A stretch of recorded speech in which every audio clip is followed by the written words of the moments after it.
Hey, everybody. Welcome once again. Deer Talk now coming at you. I am Dan Schmidt along with Isabella Riggs.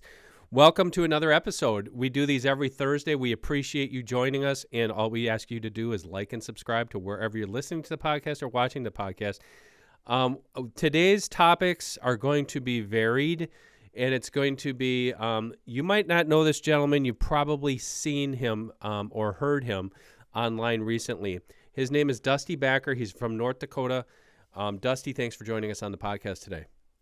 Hey, Dan. Yeah, I appreciate you having me. Can't wait to share some. Absolutely. We were brought together by a common friend, Ted Nugent, and he is a lightning rod in our community, a good friend of both of ours. And it started earlier this year when you brought, let's just bring everybody up to date. You're from Central North Dakota. I know you probably don't like this tagline, but I know somebody gave it to you, and it's kind of stuck wherever I've seen news, is that you've been called a hunting rights activist. How do you respond to that? I take it as a compliment. I would take it as a compliment because you're out there doing stuff that we all talk about but actually haven't done it. Right. Just me and my wife boots on the ground the last 4 years. So I take it as a compliment. So tell me how this started for you. You're best known for your views on hunting regulations in your home state and also your views on chronic waste and disease. How did this start 4 years ago? So in 2021, we had a major EHD outbreak in North Dakota. We've never even had it in our area. It was been in Southwest North Dakota for probably 10, 12 years, but we never had it. And we had a late freeze in October that year. But anyway, long story short, we had thousands of deer. Like, it was probably one of the worst outbreaks probably in the nation. I remember it. Yep.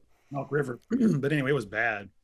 And I found 100 dead deer within 2 miles of creek bottom. Like, it's disgusting. Killed 98% of our whitetails. But anyway, the following year, 2022, these CWD meetings pop up across the state of North Dakota. And we're like, wait a minute here. EHD just wiped out our deer. What are we talking about CWD for? That they can't even prove a single deer has died from it. Anyway, we just started digging the CWD 4 years ago. We've traveled the nation, Dan. We've just been all over. I mean, visiting pathologists, boots on the ground, and just have a lot of factual information to share. And it is fascinating. We're going to be putting up a lot of visuals for you guys. So I would really highly recommend, if you're listening to the podcast on Spotify, Amazon Music, wherever you can download the podcast, jump over to our YouTube page, our Facebook page, where we have the video versions, because there's going to be some visuals here, charts, graphs, statistics that I've dug out from deer and deer hunting research and also from some of the supporting things. One of the things, Dusty, okay, so you said EHD came through. They're experiencing that in Ohio right now really bad. Tens of thousands of deer have died within the past 2 months, probably within the past month, from this bad summer and this bad outbreak. You lost 98% of the deer a few years ago. Where are you sitting today?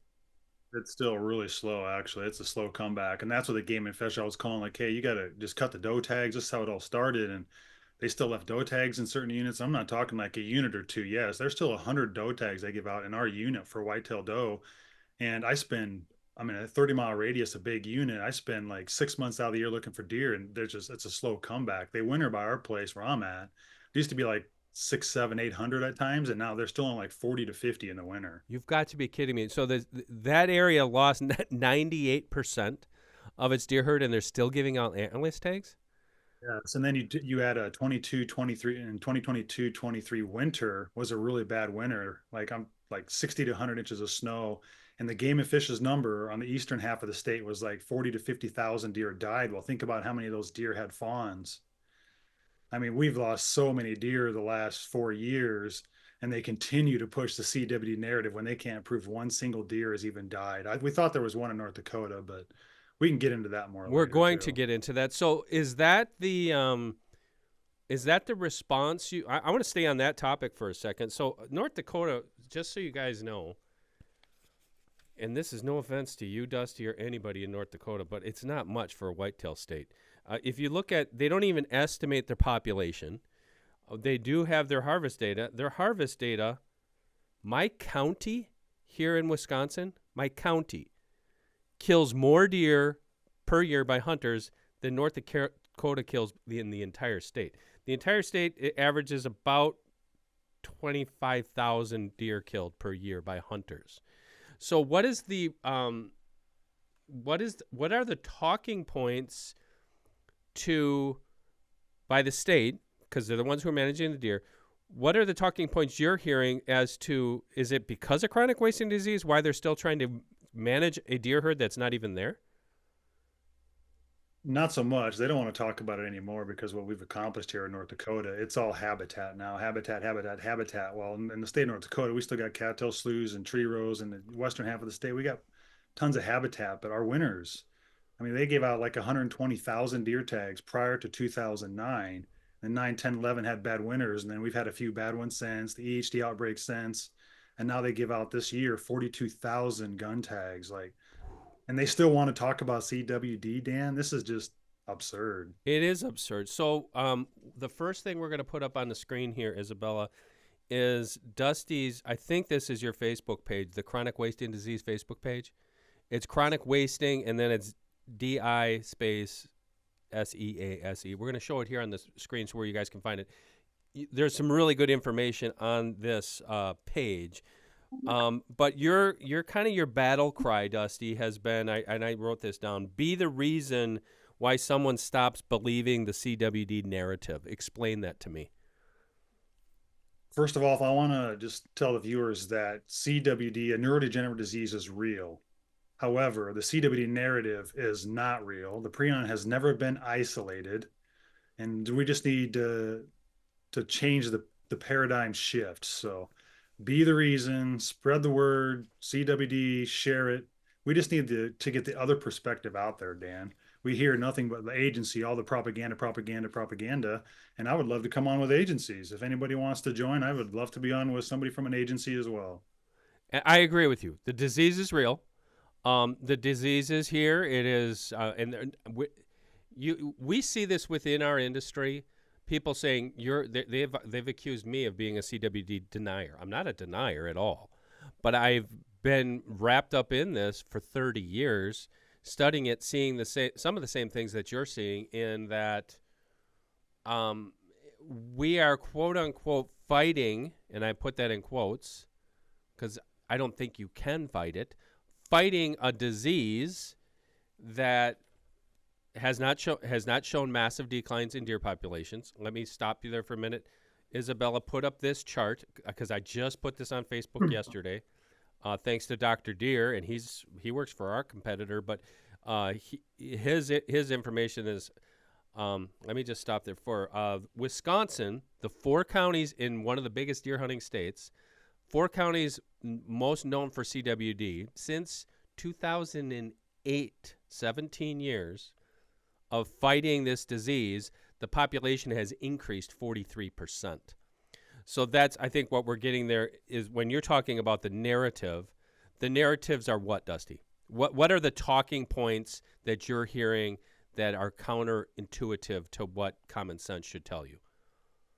That a prion has been isolated and has been proven to exist, and we can get into that whenever you're ready because it has not ever been isolated, and we have, I mean, we can back up everything we're saying, and it's contagious. It's the neurodegenerative disease is not contagious, Dan.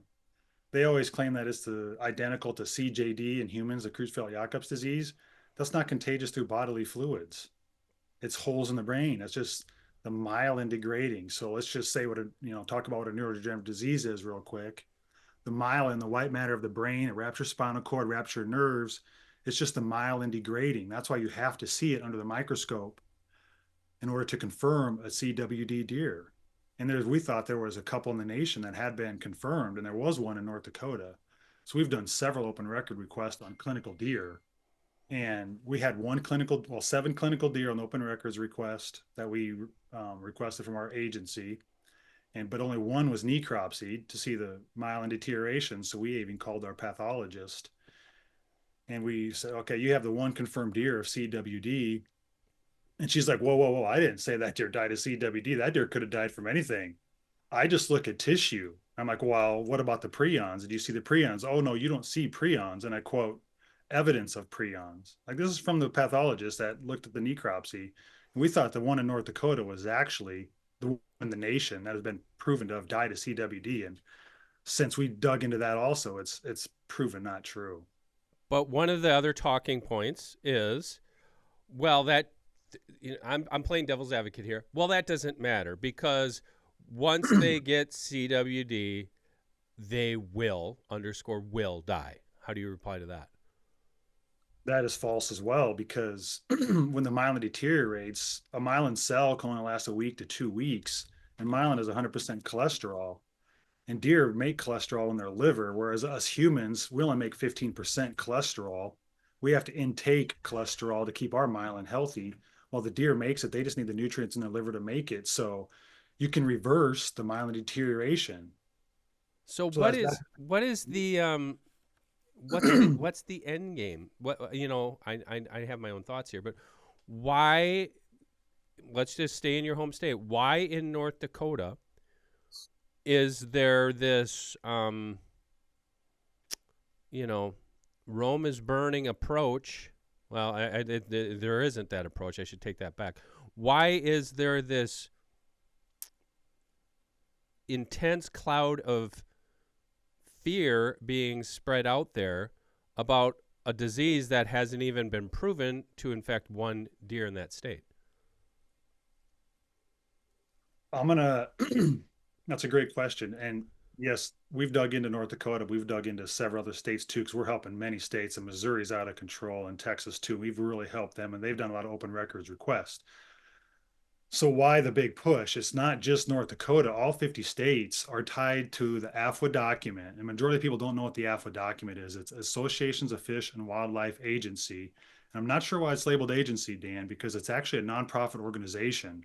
Our states pays dues to the AFWA document, while the AFWA document it has a CWD 111-page document in there, and 30 individuals put all this. They just compiled these peer-reviewed studies and the information together for the CWD 111-page document, and that's why every state carcass restrictions, baiting restrictions, it's contagious. That's why they're all very similar because agencies they wrote their own criteria basically. These agencies wrote this. The universities wrote this. There's only 31 or 32 facilities where all these detections and tests go to. They're all under lock and key. The AFWA has like the Midwestern AFWA, there's like 20 or so states involved. They have meetings. And that's why all these states are on the same page and it's the same push. Once federally funds start coming in, for instance, 2002, 2012, 2022, HR 5608, it says right in the bill, the more positive detections, the more funds. The harder they push, the more funds. All these states are tied to this document. North Dakota pays $50,000 a year to this. And then our director and our veterinarian at our agency, they're committee members. Like they're traveling around going to these. And that's the whole push of the CWD narrative. Majority of people don't know. A lot of this is under lock and key. All the same people, when you start digging into it, the same people are involved. For instance, like Missouri, the director, Jason Sumners, he's all over at these meetings too. I mean, and That's this stuff something is right on. that's something that James Kroll said on this podcast. And James Kroll, I haven't agreed with everything on him over the years, but one thing that he said, unfortunately, I'm paraphrasing him here. Unfortunately, where there are grant dollars to be had, he shudders to think what is being done to keep that going. And to your point, North Dakota is kind of a drop in a bucket. $1.6 million spent to test 50,000 deer. And how many positives did they come up with? They're around 120 detections, and they said 7 clinical, but only 1 knee cropsy. In One knee Missouri, crop seed. So one was proven to have it? 1 was proven to have myelin degrading, is what that's personally. We called the pathologist personally, and she's like, I just look at tissue and with my 20 to 30,000 magnification um, microscope, and it had myelin deterioration. But she's like, that deer could have died from anything. Because what most people don't understand, pneumonia is a common finding on a CWD deer, while that deer probably just had pneumonia. And this is out of their own documents off the agency's website at cwd-info.org. And you can see the contributors. They're all this documents on majority of the state's websites. And it says that's why the brain must be examined because pneumonia is a common finding. Well, if the deer has pneumonia, that will cause a myelin cell to deteriorate and die. There's no such thing as a prion. That's why there's no immune response because it's just a myelin cell dying, like Alzheimer's, Parkinson's, all these other neurodegenerative diseases that are not contagious. There's no immune response because the myelin is just deteriorating. Whether it's a bacteria killing that myelin cell, like pneumonia or a virus, toxins can kill the cell. There's no such thing as a prion. And getting back to the dollar spent, Missouri is anywhere up to $5 to $6 million a year. Wisconsin is more than that. The federal government, I believe it was through the Biden administration, passed the $77 million a year chronic wasting disease something act here. That was just 2 years ago. Research and Research and Management Act. What have you seen with all this money being spent? Well, two questions. Number one, do you think there's any positive outcomes for the increased state awareness on the disease? Zero. I mean, they've studied this for 60 years, Dan, and the majority of people know this, right? And it's still literally a hypothesis. Again, that's coming right out of their own document. We don't need any more research. We don't need a cure. We don't need a solution for something that hasn't even been proven to exist. It's never been isolated. And they can't even say a deer has died from CWD. Like Texas alone. So I'll go ahead with the other question, Dan. The other question is it fear mongering? And why, if it is, why? Absolutely, it's fear mongering because like North Dakota just applied for another $200,000. Well, their last $100,000, and they even had it in front of our legislators when we were in legislation this last session. Everything was used for propaganda, Dan. Like seriously, like the NDSU football game advertisement. I mean, everything was propaganda, fear mongering, bulletin boards. That's what they're using the money on. And people need to realize too, when you dig into this 111-page AFWA document that pushes the CWD, page 87 is human dimensions. So when these individuals are going to these meetings, that's why they push the same fear mongering too in every state, because they go to these meetings. We're paying for them to go to these meetings. We're paying the agencies to go to these meetings. So we actually brought a bill too to say, hey, we don't want any more of our funds used for chronic wasting disease. That was it. We weren't saying our game and fish couldn't use funds somewhere else. We just said no more funds because our license fees, we did open records request, our license fees and Pittman Robertson are used in the federal grants for CWD, the CWD narrative, and we don't want that used anymore. So the majority of the states really should get on board too and start just bringing bills that take their money away. We can't help federally necessarily, but your local license fees and Pittman Robertson, like no more. Those are our tax dollars. Those are our funds. Two other things kind of related to that. Number one, there was some news out there about, well, one of them was when you talked about human dimensions, that one really set off a flag for me because there was one study that just came out. You've probably seen it. It was a human dimension study across, I don't know, probably, we'd have to look it up here, Isabella, 8 states. And the conclusion there was hunters who practice quality deer management are more likely to support CWD management efforts. Have you seen that one? I don't believe I have. Okay, so that one was like, why was money spent on that type of study? And the only thing that I can think of is, so basically they're saying, well, if you're an educated hunter, this is me extrapolating, if you're an educated hunter and you subscribe to, the Leopold landscape and quality deer management principles, you're going to support this. But if you're some redneck throwing out a 5-gallon pail of corn, well, you're the problem. That's the way I read it. Somebody can correct me on that if I'm wrong, but that was an actual research study, a peer-reviewed research study, by the way. Number two, this was the one with the study on ferrets and the prion disease somehow jumping from, I think they were inoculating them with, exposing them to CWD for mule deer brains. I'm not positive on this. And getting it to jump to a certain type of ferret. My question for you, Dusty, is the tinkering going to keep going to keep that, you know, federally funded research engine running? Do you know where I'm coming with that? It's like, are they going to somehow figure out a way to get people scared enough that, it could. We did it with monkeys, and now we did it with ferrets.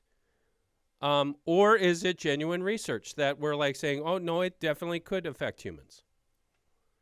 You talk about the end game, and the end game ultimately is, I mean, they're destroying our food sources, right? I mean, they've kept the cattle market low. The hogs have been not good for years. The bird flu, wiping all these chickens, it's the same thing. There was 800. So I go to our local board of animal health meetings in North Dakota, and there was $800 million for the bird flu. So they have a couple detections and they wipe out the birds. They're just wiping out our deer too, because venison is all they have. But I truly believe a lot of the agencies and the people behind this, like, they're so in depth with this, they believe the narrative. I believe it's coming from higher up that's actually destroying a food source. They're just pushing and probably believe it. Like, I know, like, our veterinarian, he's 100% on board with the CWD, prions, and all this. But to even add to that, so we asked our agency for a microscopic slide, two documents, a picture of a microscopic slide of a prion, and I want the document that shows CWD is contagious. They didn't. Took a long time to get the information. They didn't give us the contagious study, but they did give us a 2021 research paper, and it literally was at 81,000 magnification. And if you go through it, majority of it's graphics, like you see prions, the coins, it's all graphics. There was some slides in there, and at 81,000 magnification, it literally said the slides say fibrils, and fibrils are just elongated connective tissue. They could be blood vessels, collagen. You got to cut into those, right? Well, an electron microscope with 126,000 magnification that can see the double helix, and the double helix is the two-strand DNA molecules. That electron microscope can see that, and the double helix is roughly like 2 nanometers. It's supposed to be one of the smallest things you can see, while the prion is like 10 to 20 nanometers. And he's saying that the 2020 research paper of the fibrils, they wasn't even labeled prions, was prions. I mean, that's all they have. And so Missouri did open records request asking for the same document. Guess what? They got the 2020 research paper. We have there's some people in Texas that did open records request. They didn't even get anything on a prion. And then so I was like, okay, I want to see if it's contagious. Well, I had to go through the Board of Animal Health to get that study. This is a great study, Dan. You talk about all these inoculation studies, and they should be outlawed. The only contagious study we got from our agency, now keep in mind, we have our director and vet are tied to the AFO. They have all the resources at their fingertips that are pushing the narrative. I'm like the testing facilities, and their contagious study was they literally put a deer in light anesthesia every week, and put supposedly infected saliva in the deer's mouth so it could wake up and kind of swallow it. They put that deer in light anesthesia, stress that deer out every week for 90 days. And then 90 days later, that deer tested positive for something, whatever they're testing. Like, imagine the inflammation that deer is going through. No control groups. They didn't give it saliva that wasn't infected, but the stress that deer is under, I just can't imagine. I mean, you put us to sleep every week for 90 days and put somebody else's saliva in our mouth, we're probably going to come down with something or test positive for something. That was their contagious study across the nation, Dan. That is absurd. That's something I haven't even heard of yet. That's pretty crazy. Deer Talk Now is brought to you by Outdoor Edge and their new Ergomax 6-piece professional grade processing knife set. Take your wild game processing to the next level with this top-tier set, which includes 5 expertly designed knives tailored for every task. Plus, the included 2-stage sharpener ensures your blades stay incredibly sharp no matter the job. For more information, go to OutdoorEdge.com. So, is it people just following, line step to save their jobs? Or is it something more sinister than that, in your opinion? I think the higher ups, it's more sinister, but I think majority, as far as the agencies goes, they're keeping their job. I think some of them probably know that, hey, something just doesn't something's not right. We're slaughtering all these deer, and majority of the time it's less than 1%. Because like Missouri's tested over 300,000 deer, and they've had open records requests, 5 clinicals. Not a single one's been autopsied. And just keep in mind, a deer can have a zinc deficiency, Dan, or a cobalt or copper deficiency, and weigh 70, 80 pounds and be emaciated and test positive for something because the deer is sick, because of several nutrient deficiencies. Because all we hear about is Saskatchewan, Colorado, Wyoming. You've heard these studies in units in Wyoming where they got bad winters and predation, and they've lost 80% of their mule deer, and 80% of them are testing positive for CWD. Have they ever tried loading them up with nutrients and minerals and feed in the wintertime and see if they get a herd back? Because majority of those deer, I bet you, are dying from nutrient deficiencies. So, But devil's they, advocate, what about Wisconsin? In our area, where there are some areas down there west of Madison that do have the high infection rates, and they still got a deer population. a So deer population that's 43% higher than it was 17 years ago. what are they really? I mean, I don't understand why we can't. There's thousands and thousands and thousands of positive tests. Why can't we put a test under the electron microscope and tell us what their tests are picking up? We've even contacted these facilities, Dan, that the main one in Iowa that a lot of the tests go to, right? The lymph nodes and brains and everything go to, and they won't tell us what they're testing. They won't show us a picture of a prion. They said, nope, you got to talk to your agency. Like, these tests aren't lock and key. They won't tell us anything. We just kept digging. I mean, even this USDA, the CDC, um, the American Veterinary Association's on a lot of websites. It's on our website. It's believed to be a misfolded protein. So they can't show us the prion. They can't explain to us how the protein even misfolds, because proteins are super tiny. Electron microscope, you can really only see the outline. They can't show us or prove anything. Shouldn't that be the first thing they show us? Is a prion and how it misfolds when it causes a disease? Like 60 years later, Dan, Stanley Prusiner coined the term prion in 1982. A lot of people do know this, and he has no pictures of it. We just kept digging more. So we actually went to the Prion Institute on the human side, the CJD side, and asking them. And it took several emails. And all we asked for, Dan, was we emailed the pathology department. Can you please show us a picture of a microscopic slide of a prion? 3 or 4 phone calls later, like, what are you asking for? I was like, we just want to see a picture of a prion. They sent us the same 2020 research paper our agency sent us. But theirs didn't even have the slides in it, the fibrils, where our agency had the fibrils. Theirs only was just all graphics, even with all the human, and they get tens of millions of dollars from the CDC to study prions, Dan, and they couldn't show us a prion. How confused is, or I'm having trouble picking my words today. One blog I wrote several years ago was about chronic wasting disease.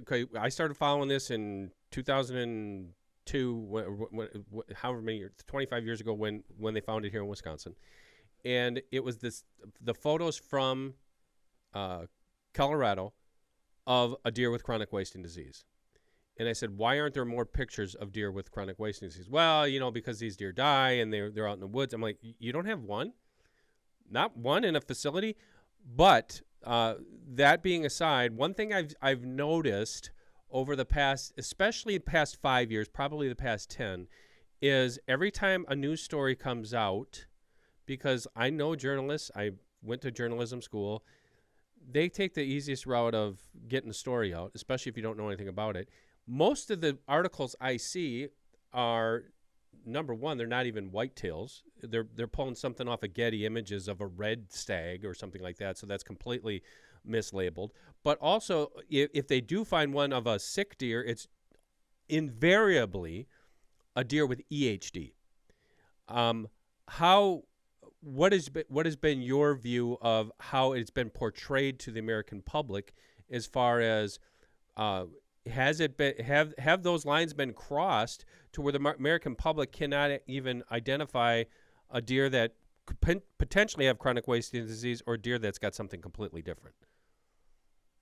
Yeah, and that's why one of the bills we brought in North Dakota legislative session was, for every positive detection, we want to see either the microscopic slide of the prion, or we want to see the myelin degrading under the microscope, because that's the only way to confirm a neurodegenerative disease. these tests, the ELISA and IHC tests, just they don't pick up the neurodegenerative disease. They're picking up something, but when you think about it, the lymph nodes are they detox the body of bacteria and viruses and fungus and just of toxins, and that's what they're wanting to test.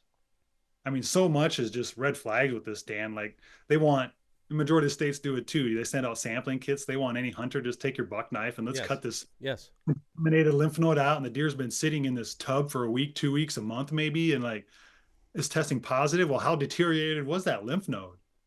I got it all over my hands, and I mean, 60 years later, and all this stuff is still happening.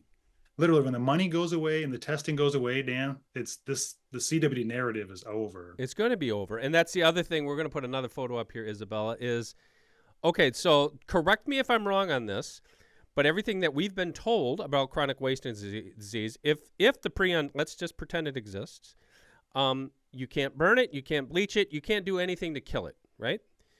That's what they're telling us. Number one. Number two, we're going to set up these self-sample things like you're talking about. We have them here at our gas stations in Wisconsin. Nice big sign when somebody paid for a Mylar banner that says chronic wasting disease. Nice pretty photo that somebody paid a freelancer to put on there of a deer. Drop-off site here. And it's like some guy made this in his wood shop. It's like a little kiosk with a little roof and a little thing. And you go, like you said, you take out your buck knife or your handsaw, lop the deer's head off, wear gloves, and then bleach your knife or whatever afterwards. It's like, well, wait a second. You just told me I can't kill that, but now we've got this basically glorified chicken coop sitting in a gas station parking lot. That thing's got to be like just seething, reeling with infectious prions, but there's no talk about that. But so let's get to our next point, because I know this is something that this is the same topic but a different rabbit hole. We've been told that the reason why across the country, but every state is different, there are baiting bans is because all those prions are going to be in the ground and you can't do that, and this is spreading chronic wasting disease. I know you've done specific legislative bills and got them passed this year in North Dakota. Tell us your thoughts about baiting, feeding, mineral bans across the country in relation to this topic. It's actually quite criminal, is how I'm going to say it, because just like us humans, the animals need the minerals and the feed. Yeah, we don't need to be putting just straight corn out, right? Because straight corn all year long is not good for the animals, but they need the minerals and vitamins and fatty acids. That's how they make their myelin cells and just don't get disease. So it's super criminal to have those bans. And in fact, I'm going back to their document, agency's document. Every agency follows it because, like I said, they all pay dues to it. Page 34, it even says in their own document that doesn't matter how much you put down or the feed, it does not mitigate the spread of the disease. It's in their own document, Dan. They protect themselves. It's in their own document that feeding, no matter the quantity or quality, does not mitigate the spread of the disease. Page 34 in the AFA document. So what's the law in North Dakota for baiting and feeding? Well, it was, they call it a baiting restriction. And that's where me and my wife caught on to that. Like, it's not even a baiting restriction in North Dakota. This is where the agency's human dimensions came into play when they go to these meetings, because it was actually a hunting restriction, because our game and fish, they did not have the control of feeding of wildlife. So we could literally feed 365 a year. We could put a semi-load down, whatever we wanted all year long. We just couldn't hunt over it in the CWD units. So that's what we pushed for and got that lifted this legislative session. So now the entire state is opened up to feed. And we kept ethics out of it the whole time, Dan, because this is not about ethics. This is not about shooting over corn or hunting over bait. This is, if you want to, great. If you don't want to, don't. We respect that. I agree with you 100%. Those are two separate. If you want to have an argument on ethics, knock yourself out. But if and this is something Ted has said. If there is a whitetail biology, there's a whitetail biology. There's not a separate one for North Dakota and a separate one for Wisconsin and a separate one for Alabama, excuse me, where you can pay a $50 license fee to bait. If you give the state $50, go ahead, bait. Oh, it's okay now? Yes. And my other point, putting another image up there, Isabella. A blog I just actually didn't write it. This is a Facebook post. What is the state stands? Your state stands on food plots. I can plant a because here's the talking point. Well, Dan, I get this from guys, biologists, people within the industry. Well, Dan, they'll talk down to me. That's fine. Go ahead, knock yourself out. Once the food plot is eaten up, it's all gone. But if you keep putting corn out, you can keep putting corn out. I said, okay, let's run some numbers here. I'm always doing the math. I can easily, with my limited knowledge of gardening, I can plant a half an acre of purple top turnips and get tens of thousands of turnips. I said, if you know anything about deer behavior, how does a deer eat a turnip? Picks it up, takes a bite, drops it, walks on to the next one, picks it up, drops it. That turnip that's the size of my fist could have been picked up and dropped by literally dozens of deer over the next 3 months. But that's okay. That's okay for me to do that. But for me to put baiting down is not okay. I could care less if people bait. If you want to do it, like what you said, go ahead and knock yourself out. It's driving some hunters. What you think of them, and when I say you, it's the general public, what you think of them, that's your problem. I'm about numbers and strength in numbers. And to that point, if it is wrong and if it is scientifically bad to put out, oh, by the way, that half acre of turnips analogy would be, if I can get a good crop of turnips, that's the equivalent of putting about 300 bags of shelled corn. What's shelled corn by you guys? $12? I don't know anybody who's paying $3 or $4 grand for shelled corn. I know a guy that's buying a bag of shelled corn, sprinkling it out 3 days before he goes hunting, kills a deer, goes home, and he's happy. And guess what? He's managing your deer herd. Okay, sorry, I went off on a little tangent there. But what is the difference there? Okay, so you guys, you fought for that. Your governor signed it because it made absolutely no sense whatsoever. You could put it out, but you couldn't hunt over it. Now you're telling me it's ethics. Okay, as Ted would say, ethics, schmethics, is... and I'm not trying to be trite. If you're telling me this is based in science, how is it not based in science there? And if it's based in science, well, we don't have jurisdiction. That's the Department of Ag. Wait, you're telling me Rome is burning, but you're not the fire department in that jurisdiction. That doesn't make any sense, does it? Not much makes sense when it comes to CWD, Dan. And you bring up a good point with the food plots. And I even got a document it's right off the USDA website that it's not even understood how CWD spreads to animal right off the USDA website. And they also say they don't even know how it's not fully understood how a plant even uptakes prions. And the study I just said about contagious, like there's everything just stinks about CWD. They're just using the narrative to take our rights away. And that's the angle we took when it come to legislation. They keep pecking away. 50,000 deer tested in North Dakota. There's only been one truly clinical deer that's had it. And they're taking our rights away because of that. And you're telling us it's contagious. Like nothing makes sense. And we need to remember as hunters, and that's why we kept ethics out of it, because we need to unite. If you don't like baiting, I respect that. I respect you for you having your opinion of what you want to do.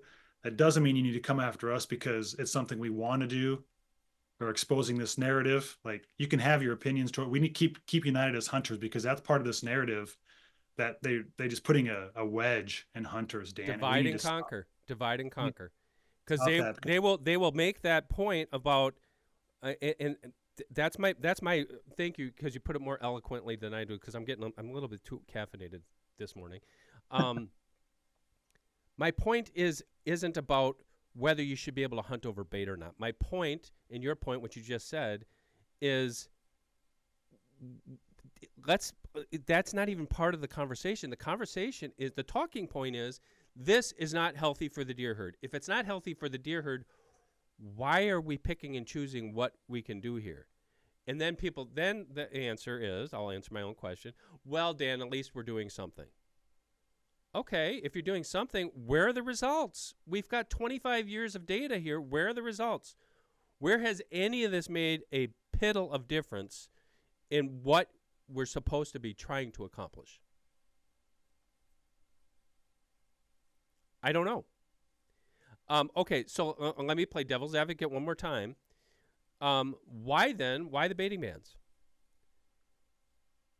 Is it just? Is it simply because? Is their motives genuine that they don't want disease to be transferred, or is it something else? Well, they always use that, right? Because all these diseases, more contact to contact. Truly, what diseases have been out there that have wiped out deer? Let's see, wiped out cattle. They tried using tuberculosis several years ago in North Dakota. It was actually there was a case in the Minnesota border, and they wanted to take baiting away then too, or hunting over it in North Dakota back in 2007 with a TB case, but there's never been an outbreak like brucellosis. I mean, truly, what diseases have wiped out deer because of a corn pile? It's literally just to take our rights away, Dan. I They're just agree. pecking away, I pecking agree with away you. at taking our rights away. And using the CWD narrative is a huge tool to do that. Look with the carcass restrictions, and I mean, that's what go on and I on, but agree with it's you because we actually put out a magazine. I don't have a copy of here to show you. 23 years ago. Um, they said, well, this is what this does. It's Johne's disease and it's brucellosis and it's bovine tuberculosis and what's the scientific name for carb overload in corn in winter? acidosis. Yes. And I'm like, okay, can you show me some examples where it was something more than a couple isolated cases? Never got anything. Never got any replies on those. Okay, here's a quick hitter, Dusty. These are some questions you've already answered, but I just want some to answer you, and we can cut these out and make some video shorts out of them. Just answer your response. I'm going to give you 1, 2, 3, 4. I'm going to give you 5 talking points. Your immediate response, gut reaction. Quote: CWD is always fatal. Misinformation. In what way? You can reverse neurodegenerative diseases. Interesting. Number 2, chronic wasting disease is caused by misshapen prions. A prion's never been isolated, so that's misinformation. CWD detections across the country are rising. They're rising because the federal dollars, the federal bill, the more positives, the more detections they get, the more funds they get. So they're popping up all over the place. Why do we got to test to find a disease that it's never been proven to exist? This one I know you're going to love. Just trust the science. There is no consensus in science. Their own document, the AFA document that we really talked about, that 111-page document, there's 162 words in there, such as possibly, could be. There is no consensus in science. And even the AFA document 2019, they put a statement out, and it's basically it says that it could be prions. They don't even know, and it said there's other peer reviewed out there where it could be bacteria, viruses, nutritional imbalances. Like they put their own statement out saying that. They don't say that the prion or that misfolded prion is the causative agent. They still don't know. 60 years later, we need to know. Same question, worded a little bit differently. This is why we have experts working on this. And I don't like that word expert at all because we've been all over the nation, Dad. And I hope nobody ever calls us experts because we are just experts is supposed to mean experience. We have boots on the ground and we've traveled the nation. Like, can't tell you how many pathologists we've been to and these testing facilities and breeder facilities, and I'm working with all these other states, and they can't prove anything, Dan, that a prion exists or that it's contagious. 60 years later, this testing epidemic and funds need to go away. Last one on this list, and I'm going to add one. Um, what would be your response to how is CWD different? How is the CWD response different than America's response to COVID 5 years ago? 60 years. This is a 60-year COVID of deer, and I can say that because even the NIH put out the ELISA test is considered the gold standard for CWD testing, okay? The PCR test is very similar to the ELISA test. the ELISA, they call them tests, but they're actually techniques. But the ELISA technique is very similar to like the pregnancy test. ELISA, the technique picks up bacteria, virus, fungus, yeast. We've spoken to these manufacturers, and they say they don't pick up prions. I mean, it's similar to the PCR because you can amplify these and you can pick up any kind of junk that you want. So instead of a 4-year COVID, it's actually a 60-year deer COVID. It's not even, I used to call it insanity, Dan, and it's no longer insanity. It's criminal what they're doing. All these deer slaughtered and what they've done to the sportsmen and hunters with the regulations and wiping out breeder farms' livelihoods because of a hypothesis. And I don't take hypothesis lightly. That is also in the AFWA document. One of the 30 contributors from Cornell University wrote the prion hypothesis. It's in their own document that they believe it, and they use synthetic prions soaked in E. coli bacteria, Dan, injecting those into animals, which sounds like gain of function research, which now has been banned. Like, this is all they have. It's criminal. And you shoot a deer that tests positive for chronic wasting disease. Would you eat it? It doesn't look sick? Absolutely. Same here. I had a question. just forgot what it was.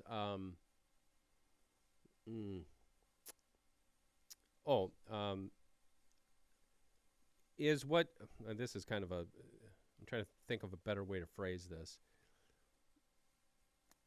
Is the current CWD approach fear-mongering, and if so, why?